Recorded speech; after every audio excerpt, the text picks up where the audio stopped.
Welcome back to Motorsport on 4 and the 10th round of the Power Tour Series. Now it's time to turn our attention to GT. Rain is still coming down and 60 minutes of racing lie ahead for these guys, but a lot of them are going to be pleased to just see the end of the first lap. Over to Martin and Ben. Thanks, Amanda. Well, there's a lot of concerns down there on the grid about the track conditions. The drivers have been around, got a little bit of a sample of it. Lawrence Pierce, their boss of the Lister team, is talking to his driver and reporting to the clerk of the course, Dave Scott, on the left of your picture. It's awful, man. There's a aquaplane on every corner, there's standing water everywhere. I'm not very happy. Right. No, he's not very happy. No. My view is at the moment that we still go with the 3 laps minimum behind the safety car, and then we'll try to call it from there. You should go as long as the safety car you think is applicable to running. Yeah, I'm not going to run 75% behind the safety. We want to either have a motor race. No, what you have to do is you have to call it at some point and go after it. Well, we have to call it to be safe. That's the call. Sure. Safe.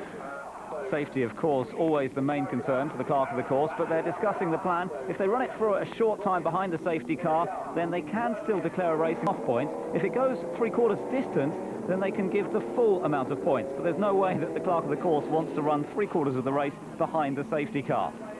6 laps behind the safety car, away he goes, and we're racing at last. Rob Wilson, as the Viper chases Dave Warnock in the Lister Storm towards the first corner, is not good, but Wilson is foot down. Warnock always cautious on the first laps anyway, and never more a good idea than in this weather. Andy Purvis had one of the Power Motorsport cars right down the inside of him, and so you can see the big powerful cars like the Marcus, the Lister and the Viper struggling for traction here, whereas the Porsche with the engine hanging out the back and less power has got the best grip of them all. Yes, and watch the white one there in 4th position at the moment, being driven by Scotsman Marino Franchitti. He could be charging. Here comes the TVR up into safe. Yeah, great move down the inside again. Warnock keeping his nose clean. As you say, Marino starting this car, qualified it and starting it. That's a first, and that's in celebration of the fact that he's racing at home. And no, I don't think he's actually had any experience of Knockhill before this weekend. Down the inside of Michael Caine, he has a look. He's got past the Lister already. They're trying to go 2 up there. And right behind the orange and purple car, that's his teammate Matt Turner, looking to move up the order. And then we've said before that this could give us a GTO class victory here on this really tight track in awful conditions. We might yet see it. We might indeed. It would be great fun to see one of these GTO cars win the race outright. Oh, and there goes the TVR. It spun down at the bottom of the hill. Michael Caine getting into trouble at the bottom of Duffers Pit. Well, trying to control all that horsepower can't be much fun in these conditions. And Caine will take his time getting back onto the leave gravel and mud everywhere, which will make that bottom compression even more treacherous for the following cars. Comes back on right in the middle of the GTO field, but that means that we now see Marino Franchitti in a strong 2nd place, just 1 car ahead of him. On board with Andy Purvis, Marcos, and he's passed there by Rob Barth. Rob Barth, Rubik goes wide, and I think that means Purvis gets the place back. Yes, he does. Barth has survived it. Blimey, that was a great view there. Rob Barth steaming up the inside, but just didn't have it. Got it all locked up. There is Purvis, there is Barth behind him. And let's have a look again at that Michael Caine spin from the other side, Ben. Just too much power, I think. Yeah, just looked like he put a bit too much throttle on as he got past the apex, and round she went. Very quick. He did manage to join, but he's quite a long way down the order. They've got plenty of work to do. So the Lister, careful at the start, is paying dividends. He's at least still in the race. Well, Michael Caine is, but a long way further back. With Andy Purvis now, you can see the wiper on the windscreen, but I bet the driver's view is little better than this roof cam mount. Goes down the inside of Dave Warnock. Don't forget, cars coming round at a fairly ferocious pace, only 1.3 miles. So they get plenty of opportunities in this 60-minute race. Should be 60-minute race for overtaking there at the hairpin. Can quite make it there, and the Lister has the traction up the hill to ease away a length or so. But Purvis will be right with him as they get down to the first corner, and Rob Barth is back in this action as well. We saw how difficult visibility was for the Formula 3 cars, and remember these GT cars have got much bigger, fatter tyres. They throw up more water, and it's onto a windscreen, so visibility can be even worse machines. You tend not to get misting on the inside of your race visor in a single-seater, but you can see there Michael Caine's car, having been stationary just for a few moments, is very misted up inside. He's up to, but Martin Short, Rob Barth's teammate, looks a bit damp around the edges. Oh, big slide there. That's Andrew Davis in the Marcus. Gets it out of control at the chicane. Nobody hits him. He doesn't hit anybody, but Dave Warnock stopper in the bottle here. Andy Purvis right behind him as Snetterton, when a collision between the two of them effectively cost Warnock the championship.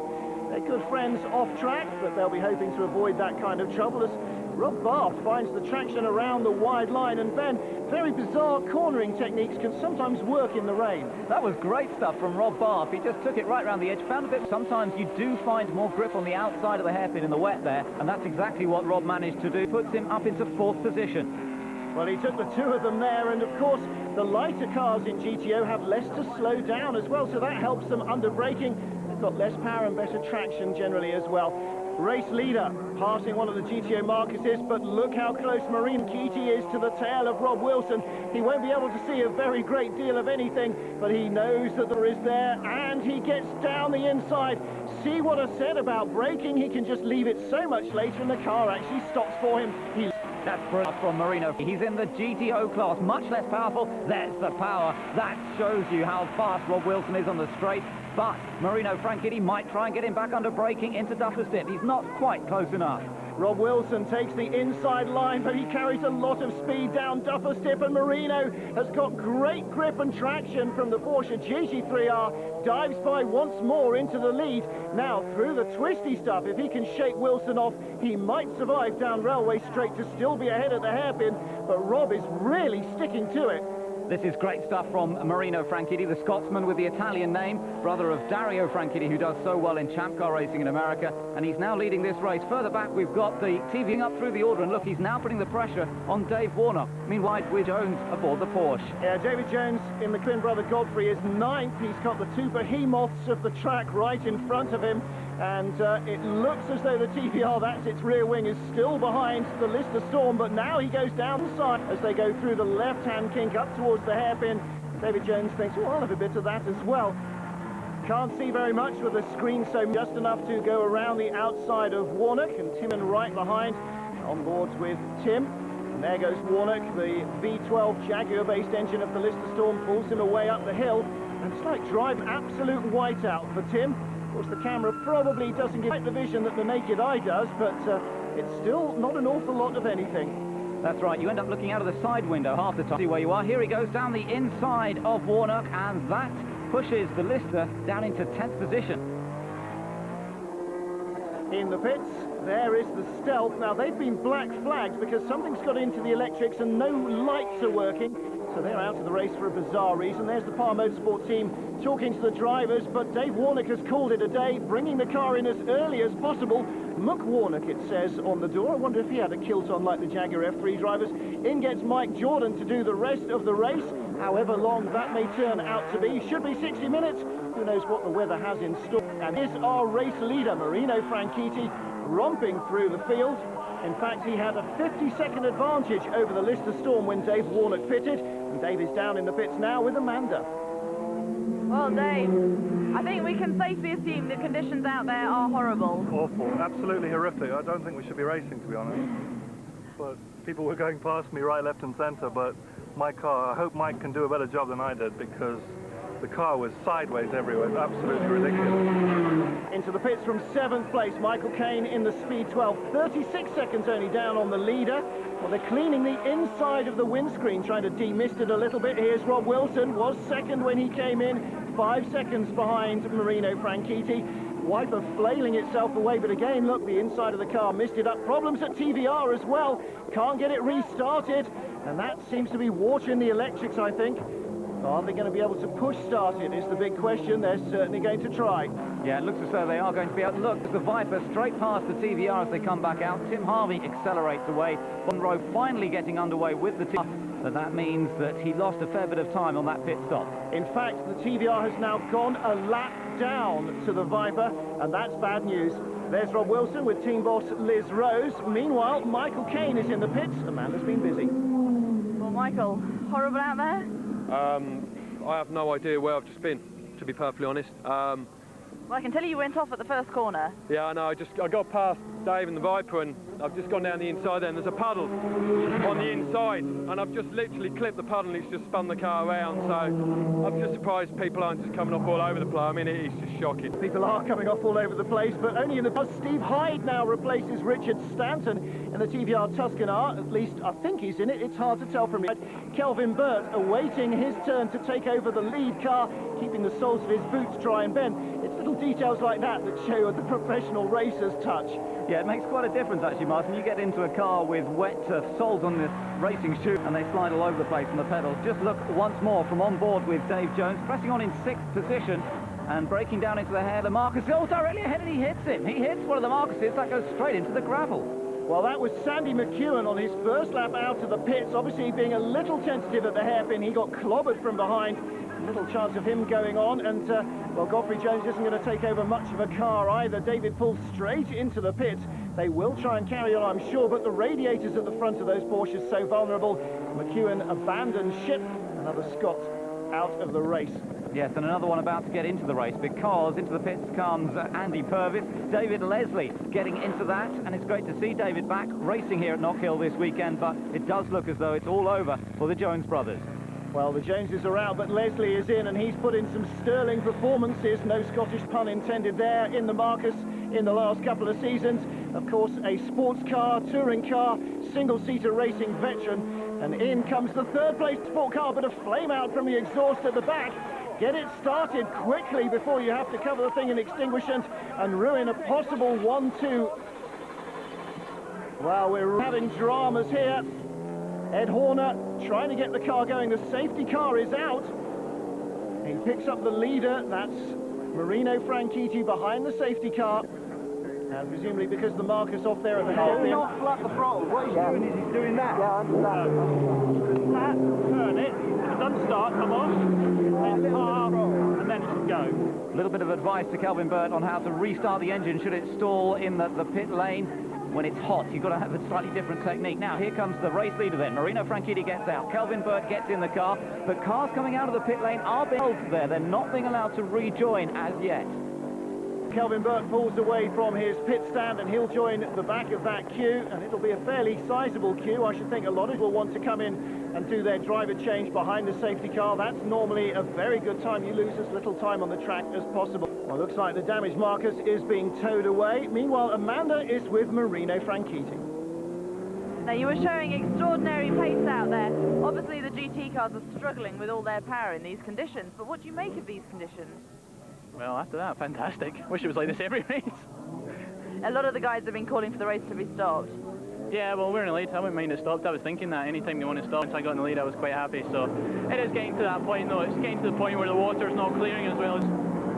Race lead Tim Harvey behind the safety car. Bobby Verdenroe 8th place in the TVR Speed 12, a lap down, getting ready for the green flag to resume racing. Bobby had better not pass the Viper before the line, though. Well, away they go. So we know at least then who the race leader is, but there is considerable confusion in the field behind. Yeah, if you look down the order, you'll see Kelvin Burt in that white Porsche coming through. Now, they've really got hurt by being held at the end of the pit lane. For whatever reason, it's dropped them down behind that Viper once again, and now he's trying to back ground and try and regain the lead that this car had before the... Well, he is still in second place, so I'm sure Marino won't want to see the race stopped at any moment yet. Mark Sumter is allowed 2 laps down, in fact. Martin Short in the Tuscany is also a lap down on the leader. So, as we can see, there's a lot of lap traffic in between the Viper and Kelvin Burt in that Porsche. On board here with Paul Knapfield. Dropping back, he's unable to maintain the sort of pace that Tim Sugden had in this car. Stephen, the GTO Viper, going through there now and up into 3rd place.